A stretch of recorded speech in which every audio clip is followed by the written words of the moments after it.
everybody, it's Romania Black, and we are on episode 5 of Vinland Saga Season 2, and I'm really enjoying this season. We've been talking on the Discord about Vinland Saga the last couple of days, and I've muted everything on Twitter to do with Vinland Saga because I don't want to be spoiled.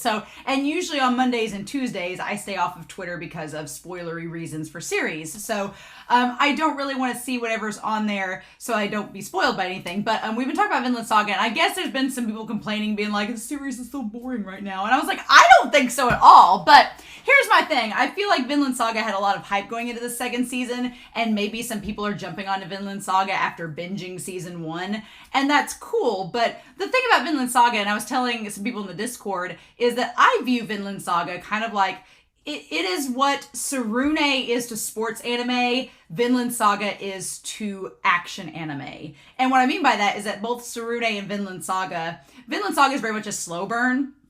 It's a slow burn, it takes its time, it crafts its characters, it has a very engaging story, really powerful themes, and it builds up to these bursts of action. Like, there's been action in this season so far. I mean, last episode was pretty great in terms of, like, Snake and Fox, and then the episode before with Thorfinn getting his ear chopped off. Like, there's been action, but it's not like death and destruction and a DBZ style battle every 5 minutes. That's not what it is, right? And kind of like Sarune is very restrained.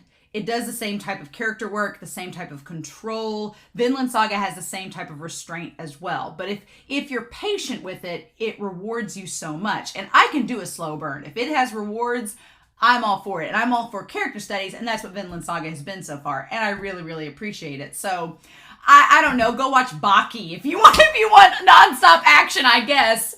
I don't know anything about Baki. I've watched one clip of it that my brother showed me because my brother loves Baki, and I was like, don't know if that's for me. But maybe one day people will clamor enough for a Baki reaction. I'll just sit there and be like, what? That'll be just me for 20 minutes.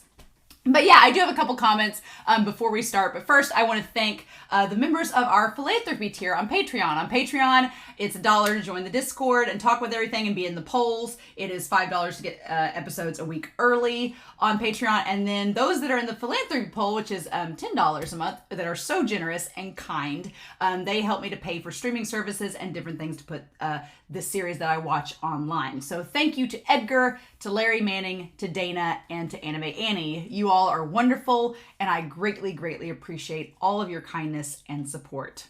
Thank you so much. So yeah, we got a couple comments before we go into this episode. Only a few. Twitter and Discord has been oddly quiet, which is a good sign. I've heard like 0 about this in Discord today, and so I'm like, okay, either it's a boring episode or it's really great and they don't want to spoil anything. We'll talk about that in a second. But Edgar talked about that for episode 4 last week, the storyboard artist is the same one from season 1 that did episode 14. And you can tell, yeah, the storyboarding. It definitely, last episode, had that somber feel that episode 14 did back in season 1. And a lot of people say that I didn't like that episode. I didn't have a lot to say about it because it was pretty much just, this is what things mean and here's what it could mean, and we can speculate, but there wasn't like a whole lot of crazy plot development in that episode. It was more thematic than anything. But I actually really liked that episode. And so it's cool seeing that storyboard artist come back because you can kind of see the same types of ambiance in last episode that was in episode 14. So that was really cool. And then I was just thinking about this. Thorfinn saying, thank you and I'm sorry to Einar. It was really hitting me emotionally, and I was like, I feel like I've heard this before. And I kept trying to think back if it was in season 1 of Vinland Saga. No.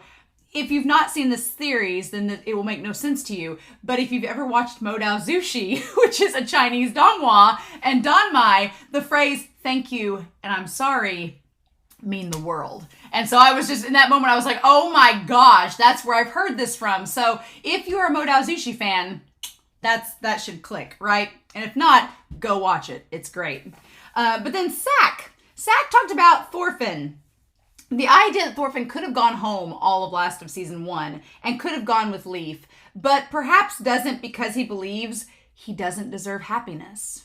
It's not even atonement. It's not even redemption. It's just Thorfinn believes he's an awful person and doesn't feel worthy of any love and doesn't feel like he deserves happiness. He's been like, I've been drugged through the mud so much and accepted his fate of doom and gloom that it's like, it's so tragic because it's like, no, you do deserve kindness. And I'm really hoping that Einar like smacks that into him. Seems like he's starting to, right? Or choking into him rather.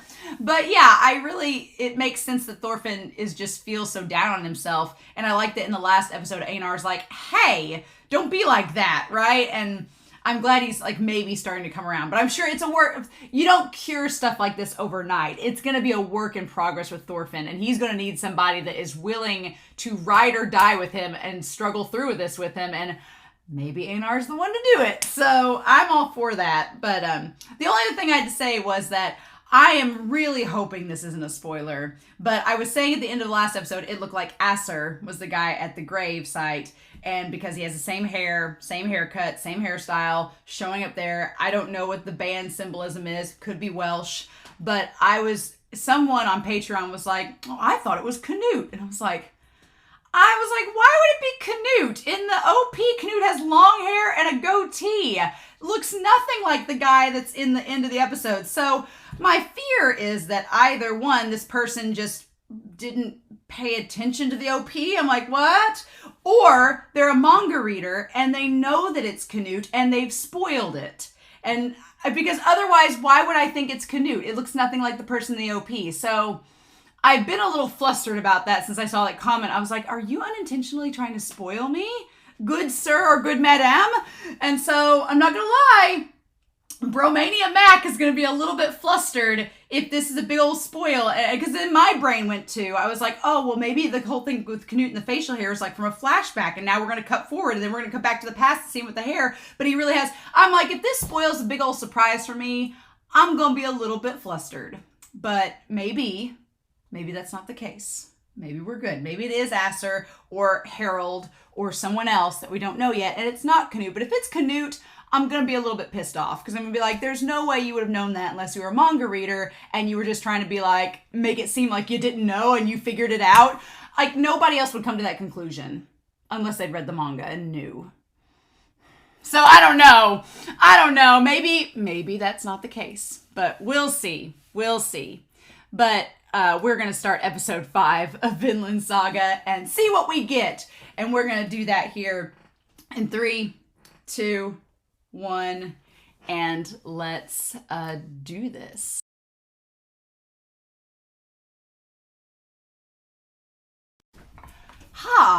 Well, it's nice to know what Canute's been up to. Yeah, I'm not gonna lie. I was a little upset through most of this episode because I was just like, really? And so I don't think I will get on Discord and talk to people about Vinland Saga on the Discord, but I think for the next couple weeks, I am not going to answer comments or even look at them for this series because that really like bummed me out. I was like, that would have been such a cool reveal. I don't mind being wrong. I was really, that would have been cool to be proven wrong. But the fact that I came into this episode and somebody kind of spoiled that it was Canute, I was like, that whole reveal was just totally ruined. And so I was like, yeah. So I thought about it and I'm like, I think I'll just take the next couple weeks off from comments and just not answer any because I don't want to be spoiled. So that's kind of a bummer. But yeah, so I kind of am like all over the place because that just totally soured the mood.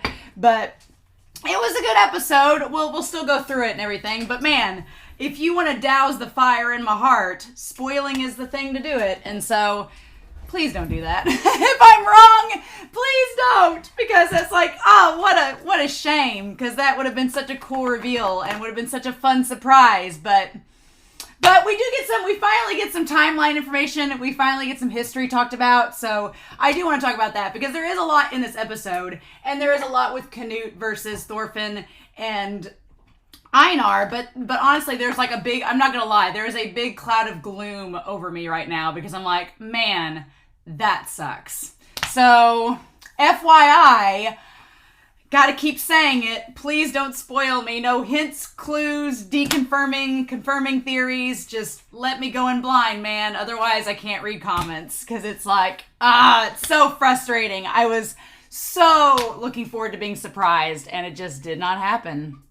So what can we do? But yeah, let's go through this episode. We get through the OP originally and then go through this. It's like No Shave November. Everybody's getting a goatee. Thorfinn's getting a goatee. Einar's getting a goatee. Canute's getting a goatee. They just had to go through it, right? The big question at this point is knowing how long it's been since time has elapsed, right? We know that basically the timeline is that from it's 1016 when Canute takes the throne, right? He takes the throne as king of England, the official solo king of England. Okay, right? So he's basically gone through, because right now he was like, what, 17 around this time? So he's 19 to 20 years old at this point. Which seems about the same age as Thorfinn, so we're going to assume, but I don't know, that's rather interesting. So we're going to assume, that's curious, I'm going to take that away here and say, now that we're getting some of the timeline filled in with Canute, we could say that around, and this is just, again, a guess. Please don't spoil me in the comments and be like, actually, this is what happened. Don't. Let me figure it out for myself, you winches. So, yeah. So, basically, I'm going to assume, since we saw, I thought it was Aster, it's Canute. So, considering we saw him around the 1015 mark, around that time, I'm going to say that around this time, this is around the time that Canute met up with Floki. Lovely that he's still alive. Of course he is. Around the time with Floki and Thorkel. And I'm going to say that maybe around the time that Thorfinn and Einar are together. So it's not been that long. It's only been a couple of years. So Thorfinn went through puberty real hard. Puberty has hit Thorfinn like a Mack truck, right? If that's the case. If it's only been a couple of years, but then that is the question. That is the question mark, right? Is around this time the same time? Has Thorfinn only been a slave for like a year? Because this would have been around the time that Thorfinn was separated from them, right? So had it only been like a year or 2 years? Or is this like further on down the road? That is going to be the big question. And I am glad they're now getting back into explaining the timeline. So my hope is that as we go through this next set of episodes, we're going to maybe fill in some of the gaps of what's been going on. Because this whole episode was like, what's Canute been up to? What has been Canute's deal this entire series while we've been hanging out with Einar and Thorfinn? So my hope is that the timeline will slowly start to get filled in. There are still questions. I'm going to put some questions off here to the side. Some questions right here. Obviously, one of the questions is the timeline. The timeline and where it relates to Einar and Thorfinn. Right? We've got that whole deal to worry about. The other thing is Harold. I don't want to know. But my biggest question coming out of this entire episode is, where the hell is Harold? Because they built him up in season 1. They were like, oh, just wait till your brother Harold gets here. Just wait till he becomes king. Just wait till he shows up. Your brother Harold, the big sweeping hero Harold. They built him up to be this big deal. And in this episode, he's not mentioned one time. Not even breathed. They don't even talk about him. We don't talk about Harold. Like, we just don't mention him. So either Harold is building his own army back home where they're from, back in Denmark, and is like just getting ready to come over and whoop ass, or attempt to, or he's, been subdued, or he's been killed. We don't know about it yet. Or he's off in other countries gathering armies with other nations to go against his brother Canute. I don't know. That would be rather interesting if Harold, because Olmar talks about going off and fighting in Canute's army. That's what Olmar wants to do. So they make it known that that's kind of like the thing to do. You go fight in Canute's army. But it would be interesting.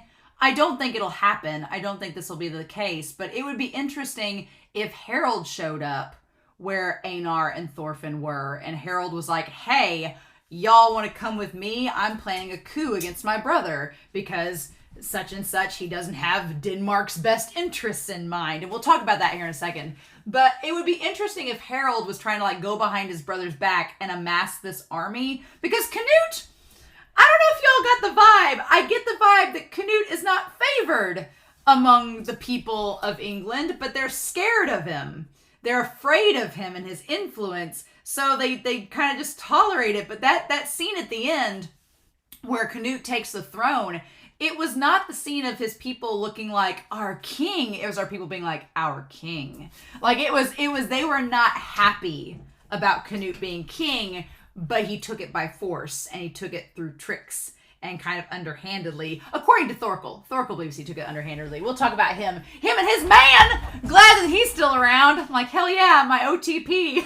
Y'all thought I was shipping Einar and Thorfinn. No, they were not my first ship in this series. My ultimate ship is Thorkel and his lovely Danish man that he keeps with him that I can't remember his name. That everybody in the comments will be like, you don't remember such and such? And I'm like, I know him. His name just escapes me, right? I mean, obviously Bjorn and Askeladd, but that was like a one-sided affair. I feel like Thorkel and his Danish lover, it is mutual, man. They are total in a bromance, and I'm here for it. But yeah, so I don't know about Harold. Big old question mark. It seems like a narrative thing that I wouldn't be surprised that the mangaka does if they don't mention him. It's been a while since we've even heard of Canute, so the mangaka's like, maybe you won't remember Harold. And I'm like, I remember because I kept thinking he was going to show up at the end of last season. I thought Sven was going to go get him and bring him here to fight Canute, and that didn't happen. So I would be curious if Harold like is going behind his brother's back and amassing an army, because as of right now, Canute really doesn't have any enemies. He's kind of taken back control of all of England. So what now? What now? So we're going to talk about Canute and Thorkel and his advice to Canute and what he says, because there's a lot going on in this episode. But yeah, but just know I'm filing away in the back of my mind that Harold is something to watch for. In the back of my head, Harold, I've not forgotten about him. He's there. He's nesting in the back of my head, waiting to be brought up again. And so we will. But yeah, I'm really sad at first that Canute cut his hair. I was like, Canute does not look good with short hair. It does not befit him. In that first opening shot, it looked like Mulan. Like he'd slashed the hair off. I'm like, dude, no. But we got back to him and seeing his father killed. Mm-hmm. He looks so innocent there, right? And at first I thought it was maybe how Mappa drew him. And I think part of it is Mappa's trying to match Wit's style in that opening scene, and maybe it actually was Wit. Maybe they just reused the footage. But when we see him again, he has like the lines under his eyes that show like he's gotten older from the stress, right? And he's still in his early 20s, so he's not that old. But yeah, just showing Askeladd. Man, it was good to see Askeladd again. I'm really happy that he's back in this. I missed him, even if it's him in spirit. Askeladd was such a good... That's why I was excited about Snake, because Snake seems to embody some of the spirit of Askeladd. Canute tries to for a moment, but it's not enough. It's not authentic. He's not Askeladd-y like Snake is. No. Canute is in fact his own man, right? And then we have the whole thing about Askeladd being the rightful king of Britannia. And I wondered if we were going to go back and talk about Wales, because Canute made that promise that Wales wouldn't be touched. I don't know. I don't know if that's a thing, if that's going to be a thing. But then we cut back to Canute with his stylish headband. His voice actor, it's Kensuke Ono, isn't it? It's an Ono, I know that. His voice actor's so good. And he sounds, you could hear Flock in his voice, kind of. His voice has a little bit more edge to it than it did as Canute back in season 1, which I like a lot. But if you notice his army following behind him, they're not...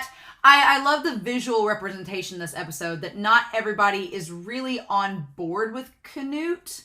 Not everybody's like on board with him. They just kind of follow him out of fear and obligation almost, right? We'll talk about this. So we'll talk about Canute. So Canute manning the army of his father. And so, yeah, obviously there's people that would be loyal to Canute because they're loyal to Canute, and there would be people that would be loyal to him because of his dad and because they believe in what his father represented, and Canute's carrying on that legacy, right? But in that visual that we get before you jump to the map, you can kind of see that it's not like, you know, when Askeladd and Thorkel and they were all in the army, it was all like everybody was tight-knit in single file line. It was organized. It was like united. And here you just kind of watch, and the soldiers are just all kind of trickling. It's not a big united front. They're all just kind of following, but it's almost following like out of obligation, not out of pure loyalty, right? It's just because they feel like this is what they have to do, right? So we get the map finally. I'm glad we get back to the map and some timelines. Glad we get all that established. And so we have the idea of, for a period of time, the Danes held dominion over England for a period of time. I'm very fortunate that I don't know a lot about European history, because I feel like that makes this exciting because I'm not spoiled. It kind of is like a fun little history lesson as we go. But if you notice on the map, we have the Danes. We have their little part there up in the right-hand corner. And then we have Danelaw, which is like England, right? And so we have Kent, Sussex, Wessex. We have Mercia, Powys, Gwent, Gwynedd, and then we have East Anglia, Essex, and Northumbria, and then we have up there Fortriu and all that. So interesting. And then below we have Normandy. Fun times. But yeah, so they held the dominion over England, and it says here, but in the year of 1014 the situation changed rapidly with the death of King Sweyn of Denmark. So yeah, Denmark and England crossed swords once again. All right, we get the little battle scene. And yeah, Canute just does it like he succeeded his father, but he's cut off his hair. I'm like, why'd you cut off your hair? You could have just tied it back or braided it or something, but just to chop it off? No. And Thorkel's behind him there. He took command of the Danish Viking army in England. Okay. And upon hearing the news of Sweyn's death, Ethelred II returned from his exile to Normandy and was reinstated. So, okay. So, hearing that Sweyn died, this Ethelred, who had been exiled, returned to be king. To be king too.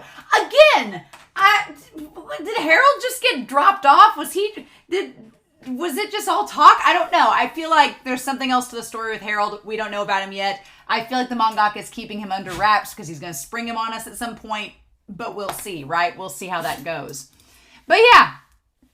So yeah, Ethelred comes back from his exile with his own army, and both men proclaimed themselves the King of England.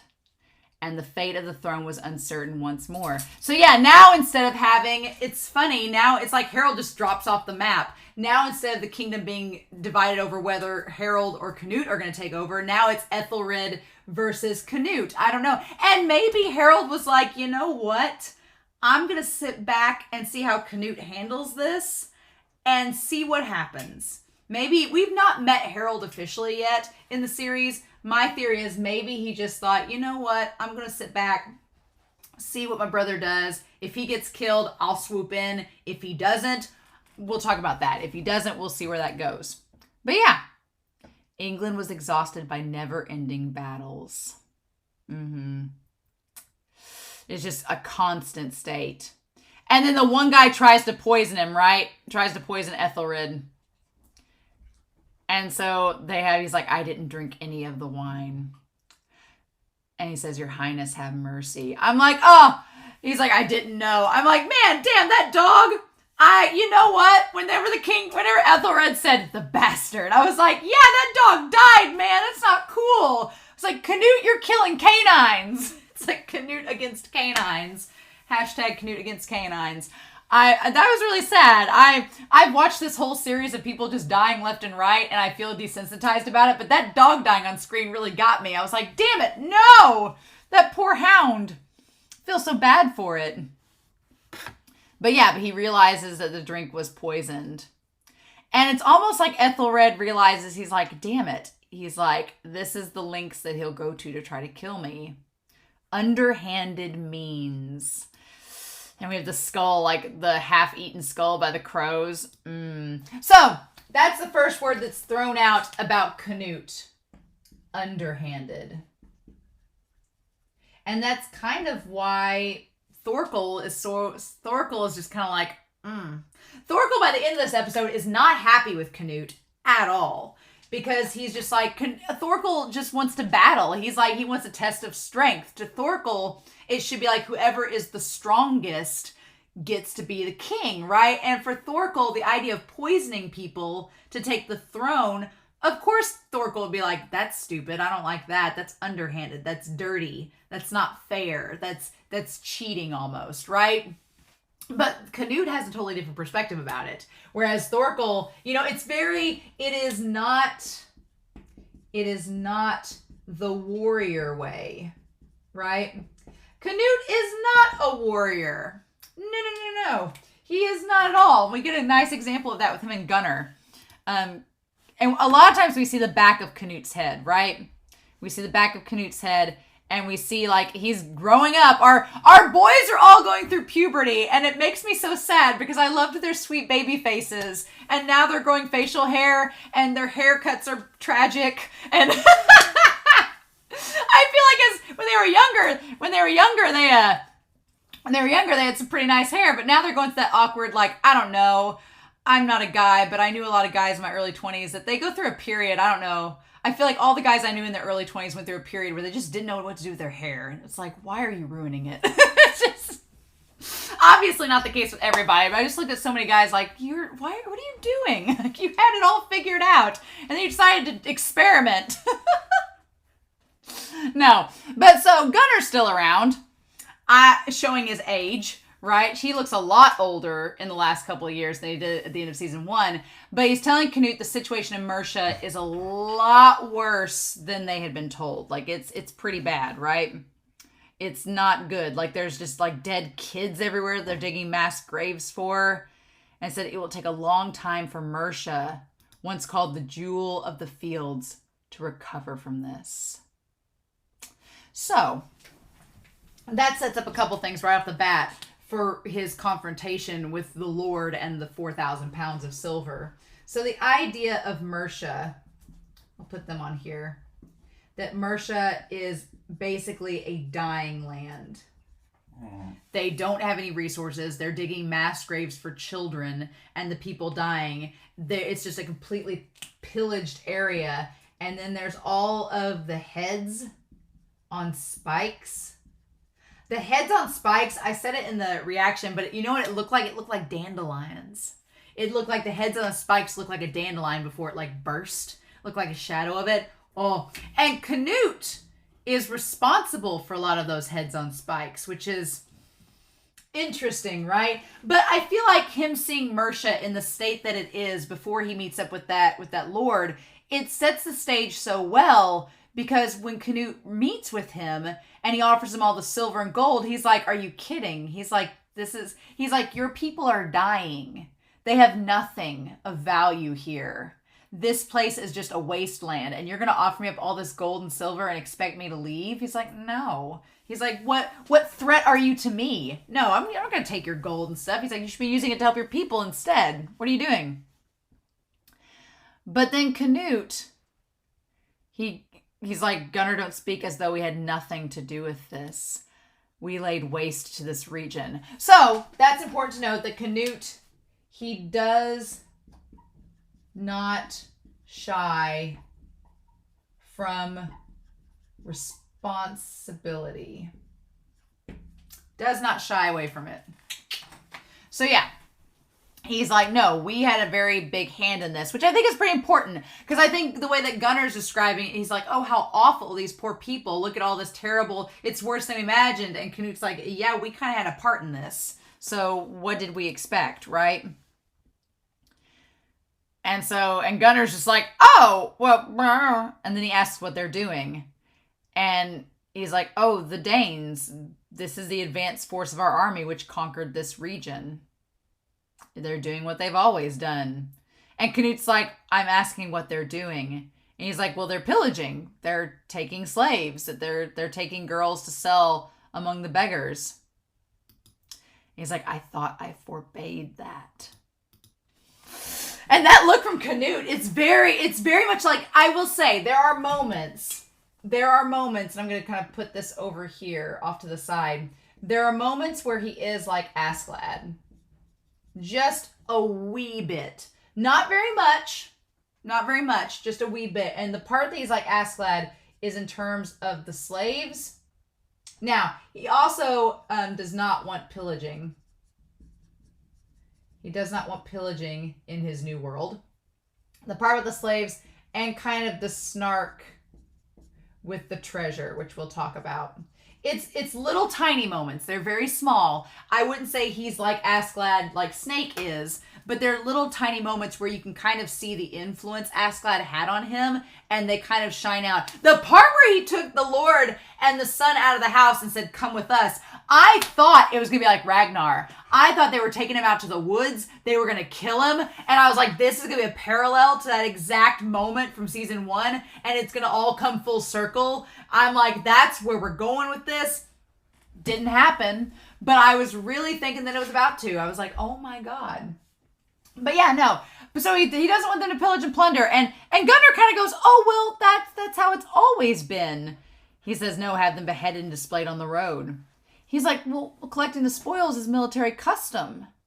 And he's like, I'm not customary. He's like, well, cracking down it harshly. He's like, men who can't maintain discipline are no soldiers of mine. He's like, if they don't listen to me, then I don't want them. And Gunnar's like, okay. And they sends the other guy to do it. And the other guy's like, are you serious? Me? He's like, why me? Which means that again, the soldiers don't necessarily want to do what Canute's ordering, but they feel like they don't have a choice because Canute's cracking down and he's the prince, right? So he is very hard on discipline, right? Very much so. Ugh. So then, I like we get the back of Canute's head for a lot of this, right? We can't see his expression for a lot of this. I feel like that's intentional with the mangaka. We're not really supposed to know what Canute is thinking. So, which is hilarious because we have the back of Canute's head, so we can't see what he's thinking. Thorkel or Thorfinn. Thorfinn's a blank slate. He just does not emote any idea of what you're thinking. And then Einar is the most emotive person ever, right? So, then we get Floki. God, I don't like Floki. Don't like Floki at all. I was really sad that he's back and looking fine. I swear, these Danes, they reach a certain point and they age, but they don't age quickly because it's like a hard drop and then they just plateau because like Thorkel looks just as young as he has been, but it's only been a couple years, so it's not been too long, right? And I can just tell that Canute kind of just tolerates Floki. I don't know. That's a really good question. What is Canute to Floki? Because in the last season, Floki was kind of like Askeladd. Floki like attacked Askeladd and essentially Canute in the process. And now Floki is working with Canute. So Floki's such a flake though. Floki is a flake. He's fake. He's a triple F's, and he just follows whoever's in power. You can't trust Floki at all, right? He's just going to help whoever has the most power in the moment. That's how I feel about Floki. So I feel like Canute is on to that. He recognizes that Floki is not someone to be trusted, right? Because then he says, he's like, well, we have your army here for you, but you didn't have to come personally. Like, Your Highness, you didn't have to come all this way. We could have taken care of it without you. And Canute's like, no, I don't trust you to do that. I'm going to come here and help because I feel like my presence is needed, right? And then he says, a person's character and usefulness are two different things. I'll meet him and judge for myself. So, yeah. So with Canute, we have the idea, and I'm going to go up here with this, that their usefulness versus their character are separate. I feel like that's going to have something to do with Olmar and Einar and Thorfinn later, that idea of their usefulness versus their character. Because you could argue that Einar has an amazing character, but is he really useful in battle? Not really. And then you could argue that Thorfinn is maybe lacking in character, or was in season 1, but is completely useful in battle. So they are two totally different things. But Canute's like, I want to be here for myself to see this go down. And besides, there's another reason. And then we get Canute, and that one moment where Canute's like, there's another reason. His face kind of drops, and he looks a little bit more like his younger self for a second, just like, he looks a little more diva-ish for just a hot second. And then Canute shows up, or Thorkel shows up. He's like, it was too great of a task for just you and your men. And Thorkel's like, get out of the way and let me hit him! What I love about the scene with Thorkel is that these guys are holding him back, and he gets to talking with Canute, and he kind of forgets about it, and then he's like, why are you here? And he just throws him aside. I needed Thorkel in this moment, because I was a bit aggravated in the episode, and I was like, I was getting aggravated, and then Thorkel shows up, and it's like, okay, good. Give me some reprieve. Give me some levity. Thorkel makes everything better, right? He makes everything better.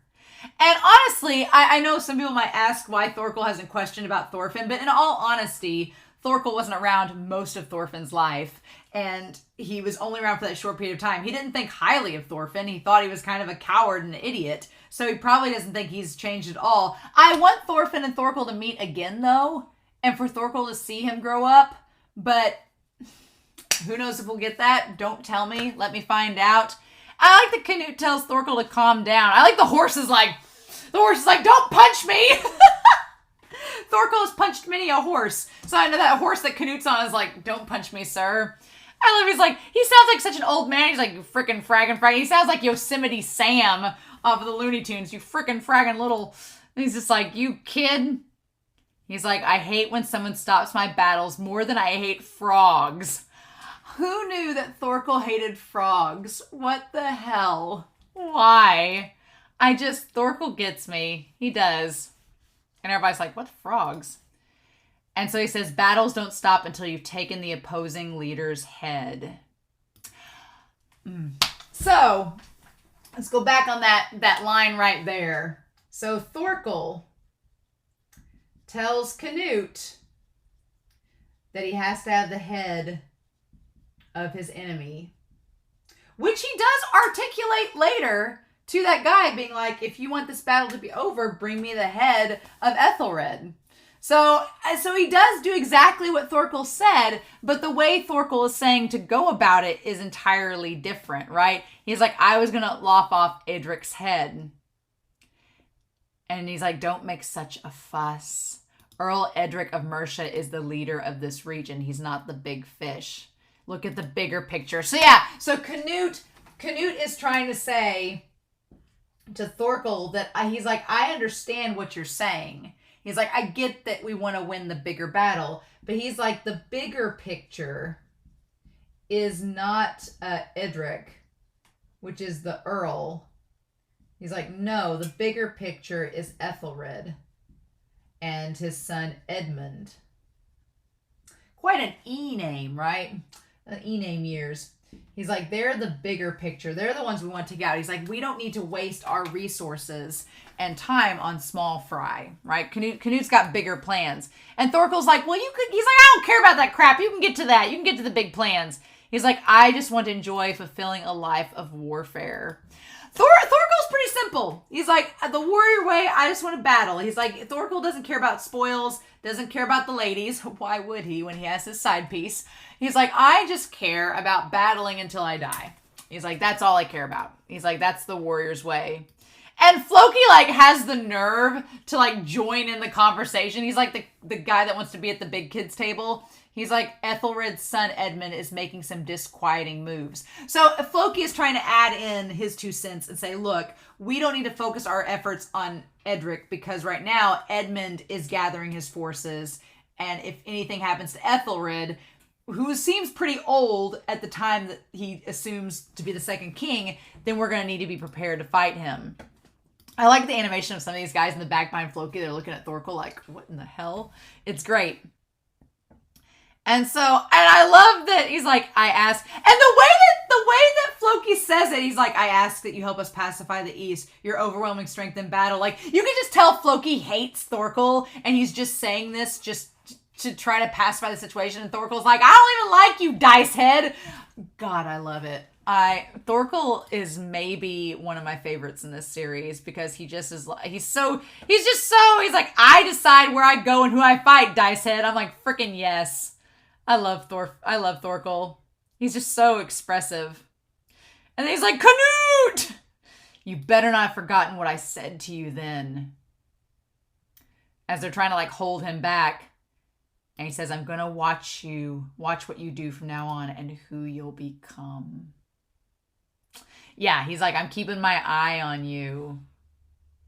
My eye, literally, the one. He says, you're still a nobody. You aren't even the king of England. You're just a kid. Oof. And he says, so listen up, kid. No matter what you do, you won't be able to avoid war. So that's the big thing, is that Thorkel tells Canute that he is a kid. He's a nobody, and he says, oh, you cannot avoid war. No matter what you do, it's still going to come your way. Oh, we'll talk about that in a second. And he says, you have no choice but to carve your path with blood and iron. Which is funny, right? So he says you have to carve. Again, we go back to that old Nordic thing at the very start of this season. You have to carve your way with blood and iron, meaning you have to take up a sword and you have to fight your way to the top. That's the only way it's going to work, right? That's what Askeladd did. That's what your father did. That's how this is going to work. Canute doesn't seem to think so.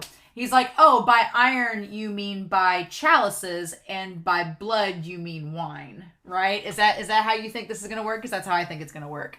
That's kind of like he's just, and he listens to Thorkel. He's like, just like Askeladd did, don't forget that. From the start, the path you walk has been covered in blood, which is a cool tie into the OP and right, and all the blood and everything. But the thing of it is too, he's like, intimidation and fear will only get you so far, right? Because he's like, I feel like Thorkel's like, you have to make yourself a presence that will be respected. Because that's kind of the thing about Askeladd. Whether you like him or not as a character, you have to respect that he did have this commanding presence to him, and he was able to lead a bunch of people, and those people were loyal to him. They loved him. I mean, granted, to a point, but they were loyal to him for a long time. I feel like I know Canute is trying to get what he wants in the minimal amount of time with the least bloodshed. That's what he's going for, right? And there is some respect to that, right? Because Canute, they make talk, the one guy that is Thorkel's BFF, he makes note that it took 10 years for Swin to get as far as he has in England. In less than 2 years, or less than 3, like just about 2.5 years, it took Canute. Now Swin was through battle, and Canute was from the underground. And you have to, in some regards, kind of respect Canute for being like, I don't want to have all this bloodshed, all of this spoils, all this nonsense. It's stupid. Just do what I say. I'm going to use my powers of intimidation and fear to have these like people assassinated, and then I'm just going to take over from there. And then see, problem solved. There is a part to that where you can kind of see maybe Canute is coming from it from a perspective of, I don't want to cause any more battles and kill any more people than necessary. Whereas Thorkel's like, we're just going to battle endlessly and just go from there. So you can kind of see Canute's point.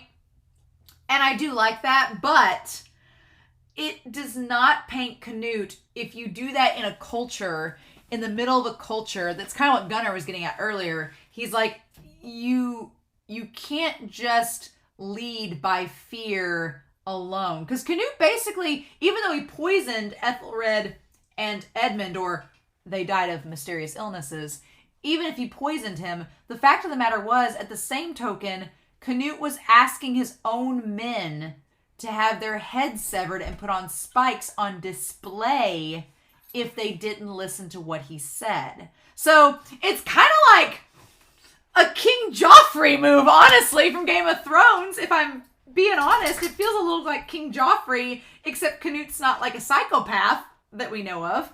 But it's kind of that same deal. It's that leading by fear and example, but that only goes so far. I could see his own men starting to be like, this guy's going to kill his own men to make an example because he's not into our culture. Like he's trying to, it's not gradual. It's like Canute is trying to change the culture overnight rather than gradual changes.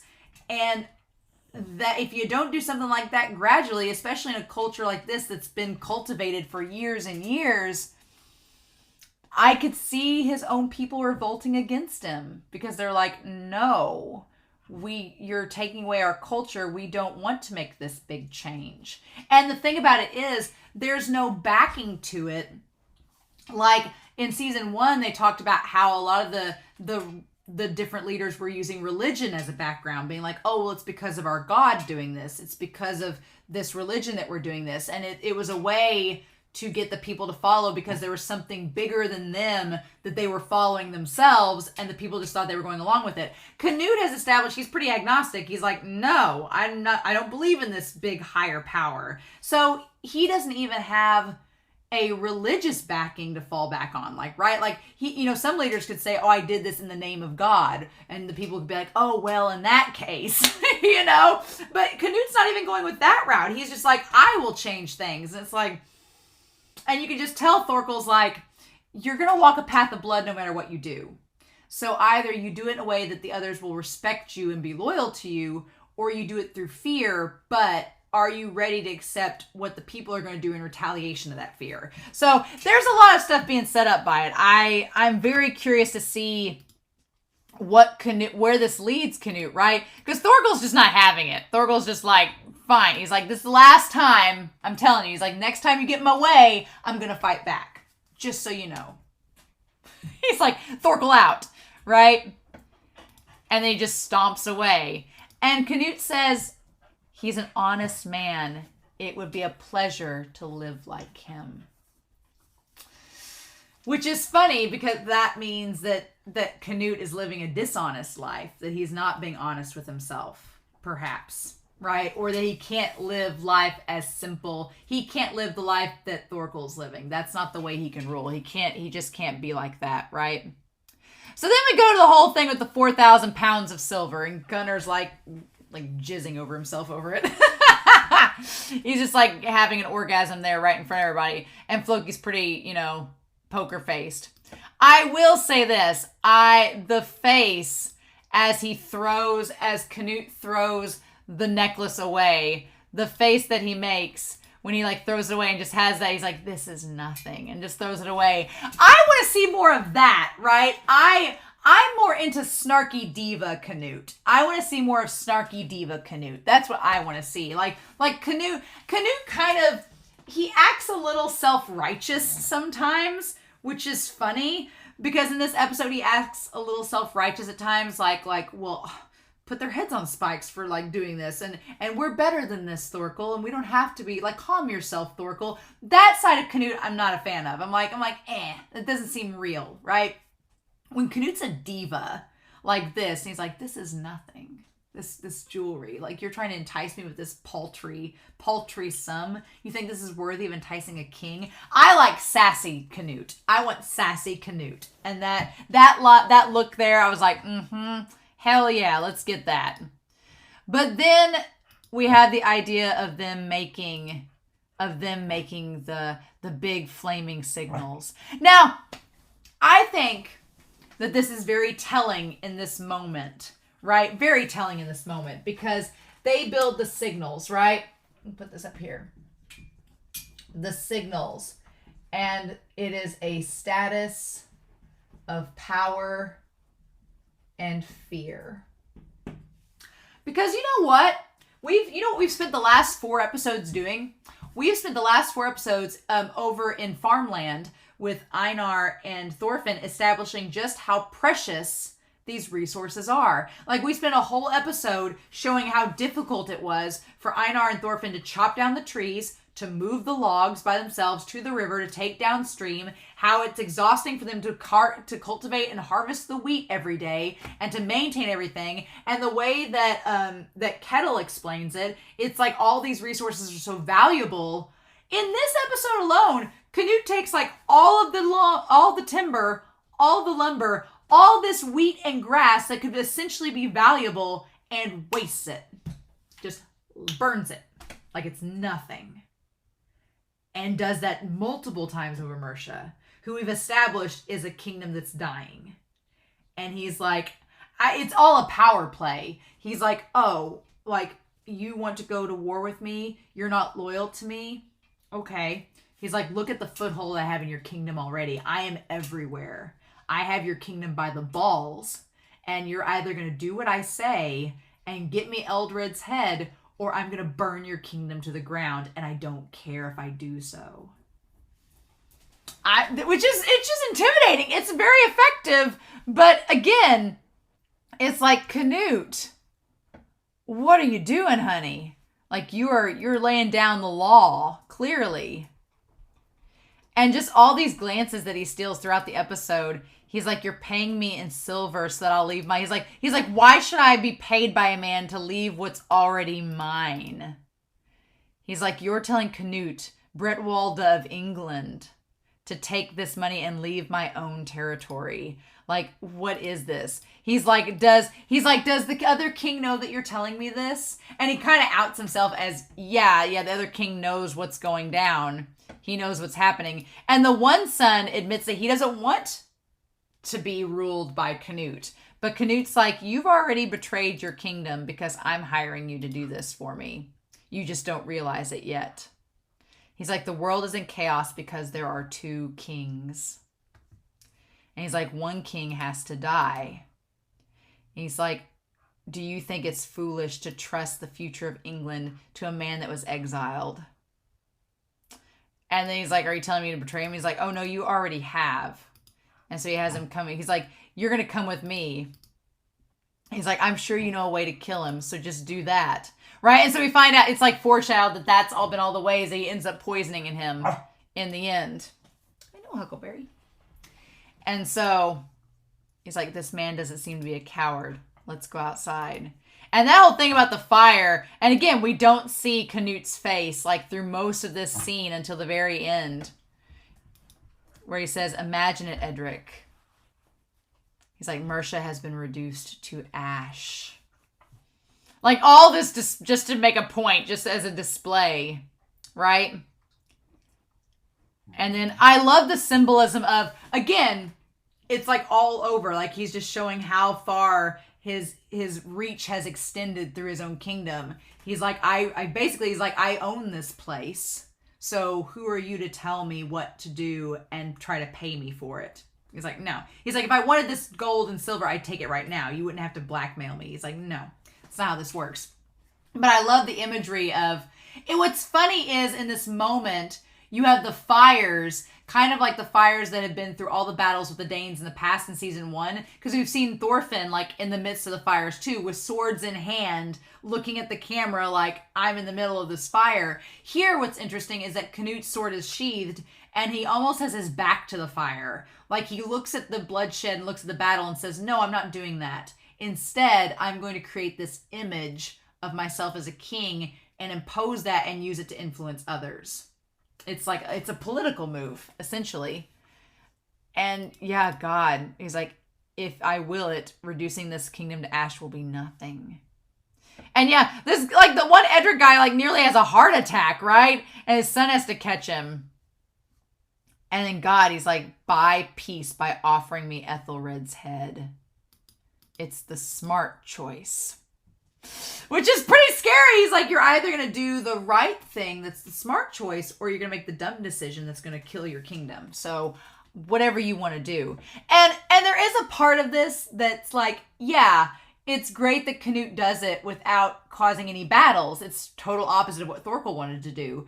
But it's interesting because I'm not opposed to Canute's methods entirely, but knowing the circumstance and the culture of this time and place, it's like, you're being bold, sir, because this could blow up in your face very easily. There could be a mutiny against you, led by your brother who's been mysteriously absent this whole season. I do like the imagery of him against the flames. It's great.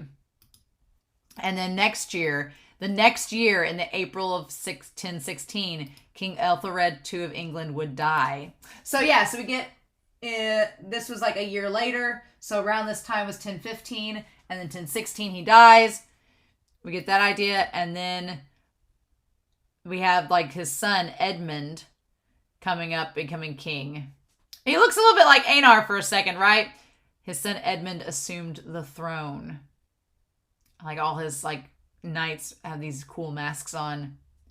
As his father's successor, he caused great trouble for Canute's forces in this hard-fought war.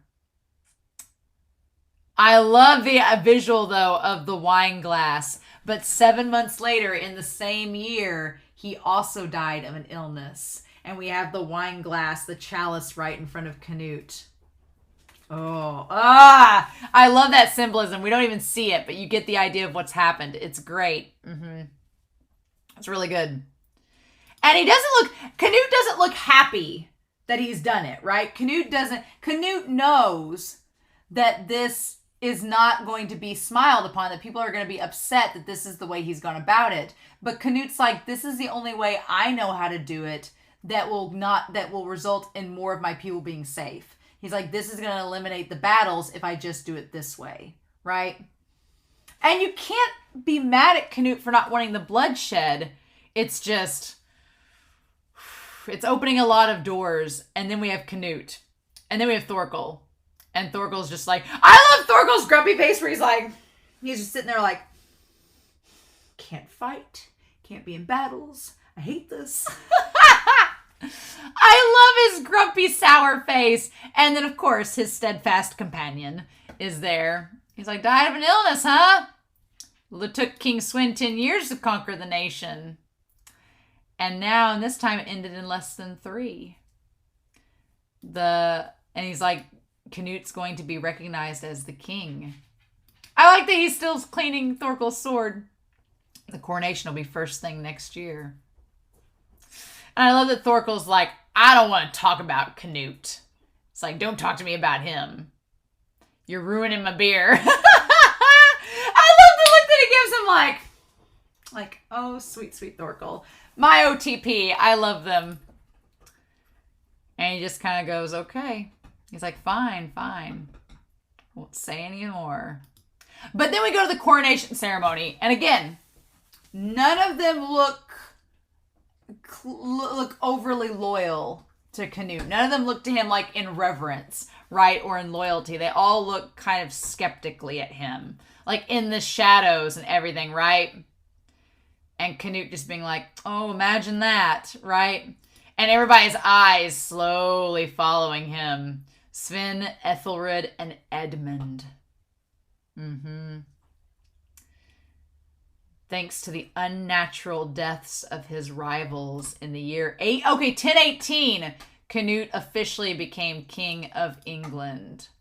Okay, so 1018. Okay.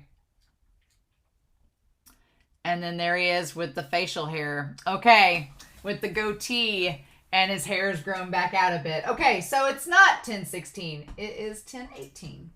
Correct that. Okay, cool. So it's technically been 4 years. Okay, so 4 years. So he's actually right around 22. Right around 22-ish. Okay. All right, so that would make more sense. All right, so sometime Einar and Thorfinn are somewhere in between this timeline right here. Probably closer. Again, I'm going to be curious to see if they are in this timeline Or the only thing that's kind of confusing me, and I don't want to be told because I know we'll find out. The visual context clues will all come out this season. But where my mode of thinking was that we ended episode 4. It was showing us Canute from this time, right? Which would mean that Thorfinn was only, but he seemed like he aged a lot in 1 year. So if it was more along the lines of this and we just flashed back at the end of episode 4, that would make more sense. So my heart is telling me that this is actually where we are right now. We are present in the timeline, but then they said Prince Canute. So we're not. Okay, no, Olmar said Prince Canute. Context clues. So no, we are not there. We are probably somewhere in this timeline right here, in between Canute and Floki meeting and him becoming king. So maybe next episode, if we're moving forward, maybe this will be the no shave November period, the winter of our discontent. Maybe this will be where Thorfinn and Einar have their goatees.